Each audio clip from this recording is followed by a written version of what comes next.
अगर आप समय के साथ आगे नहीं बढ़ेंगे तो आप पीछे रह जाएंगे।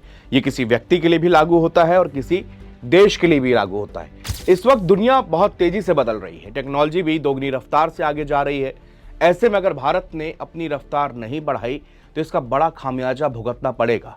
या तो हम पिछड़ जाएंगे या फिर अरबों खरबों डॉलर खर्च करके भी दूसरे देशों पर डिपेंड रहेंगे। आज बजट पेश हुआ।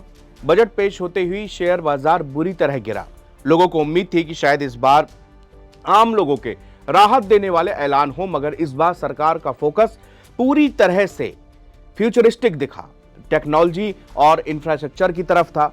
मैं यहां पर दो बड़े ऐलानों की बात करूंगा। पहला है वो रेयर अर्थ मिनरल्स और दूसरा है सेमीकंडक्टर चिप। आज की तारीख में दोनों की इतनी डिमांड है कि अगर इसमें कामयाबी हासिल हो गई तो समझिए कि इससे भारत की अर्थव्यवस्था नए आयामों को छू सकती है। वित्त मंत्री निर्मला सीतारमण ने केंद्रीय बजट 2026 संसद में पेश करते हुए कहा कि भारत के दक्षिणी राज्यों में रेयर अर्थ कॉरिडोर बनाया जाएगा। नवंबर 2025 में ही रेयर अर्थ परमानेंट मैग्नेट के लिए एक योजना शुरू की गई है। उन्होंने कहा कि अब हम ओडिशा, केरल, आंध्र प्रदेश और तमिलनाडु जैसे खनिज समृद्ध राज्यों को माइनिंग, प्रोसेसिंग और रिसर्च और मैन्युफैक्चरिंग को बढ़ावा देने के लिए डेडिकेटेड रेयर अर्थ कॉरिडोर बनाने में मदद करने का प्रस्ताव देते हैं। दूसरी बात यह है कि इंडिया सेमीकंडक्टर मिशन 2.0 का भी ऐलान आज किया गया है। इस मिशन के लिए बजट से 40,000 करोड़ की भारी भरकम राशि का बंदोबस्त किया गया। इंडिया सेमीकंडक्टर मिशन 2.0 चीन और वियतनाम जैसे देशों के मुकाबले भारत को एक चिप बनाने वाले हब के तौर पर स्थापित करेगा।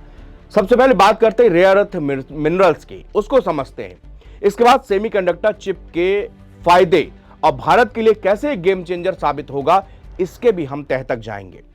रेयर अर्थ मिनरल्स 17 तत्वों का एक समूह है जो कि स्मार्टफोन, इलेक्ट्रॉनिक्स, वाहनों जैसे कंज्यूमर इलेक्ट्रॉनिक्स से लेकर फाइटर जेट तक की जान है। मौजूदा वक्त में दुनिया का कुल रेयर अर्थ प्रोडक्शन चीन पर पूरे उसका दबदबा है। दुनिया भर में रेयर अर्थ प्रोडक्शन के मामले में चीन की हिस्सेदारी करीब 90% की है। यही वजह है कि अमेरिका और भारत समेत पूरी दुनिया में रेयर अर्थ के नए भंडार खोजने और उनके प्रोडक्शन को लेकर होड़ मची है। हाल ही में केरल अपने प्रस्तावित रेयर अर्थ कॉरिडोर के जरिए 42,000 करोड़ के निवेश का लक्ष्य बना रहा है, जिसका मकसद जरूरी मिनरल प्रोसेसिंग और मैन्युफैक्चरिंग के लिए एक इंटीग्रेटेड इकोसिस्टम बनाना है।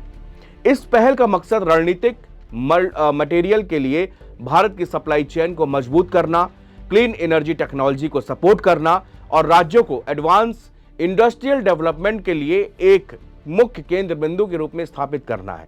रेयर अर्थ कॉरिडोर विसिंझम पोर्ट के चावरा और कोच्चि से जोड़ेगा। वहीं चावरा में KMML के पास एक डेडिकेटेड सेंटर बनाया जाएगा। बालगोपाल ने कहा कि इससे 42,000 करोड़ रुपए का निवेश आने और लगभग 50,000 नौकरियां पैदा होने की उम्मीद है।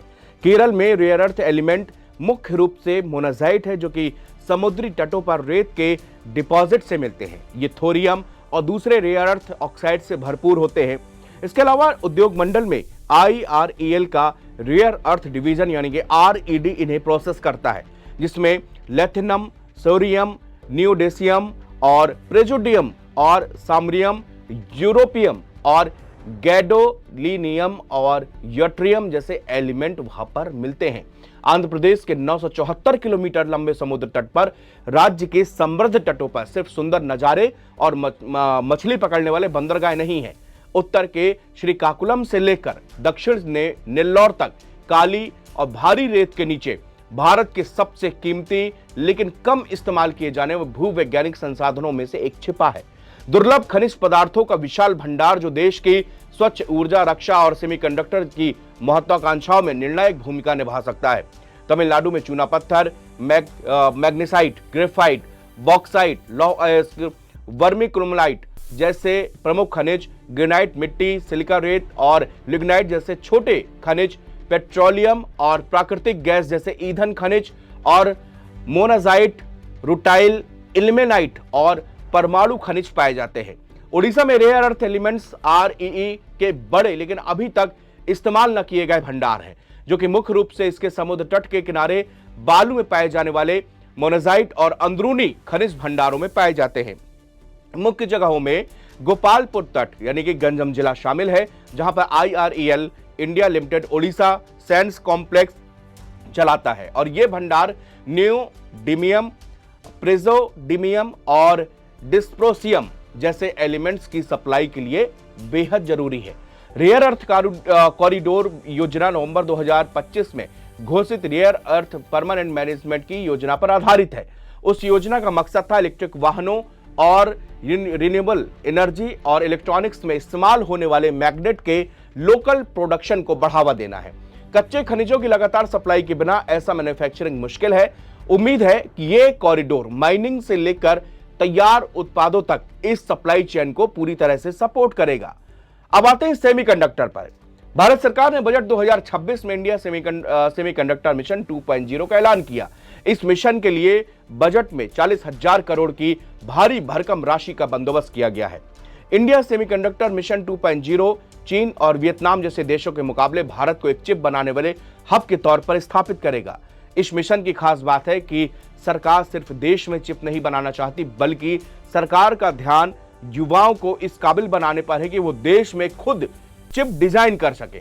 चलिए डिटेल में समझते हैं कि इंडिया सेमीकंडक्टर मिशन 2.0 में और कुछ क्या है और टेक जगत को यह बजट किस तरह का प्रभावित करता है। इंडिया सेमीकंडक्टर मिशन की सफलता के बाद अब 2.0 का टारगेट और भी बड़ा कर दिया गया है।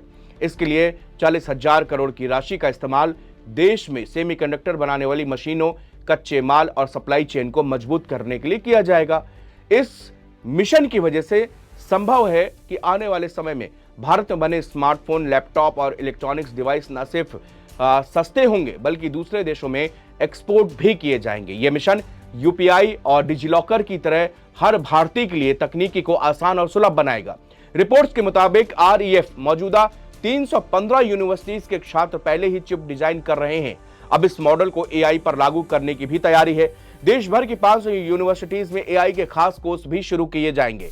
इससे भारत की कोशिश टैलेंट पूल तैयार करने की है। रिपोर्ट्स की माने तो सरकार का मुख्य उद्देश्य कॉमन कम्युनिटी स्टैक तैयार करना है, ताकि तकनीकी पर मुट्ठी भर कंपनियों का कब्जा ना रहे और ये सबके लिए समान व्यवस्था जारी रहे। शुक्रिया।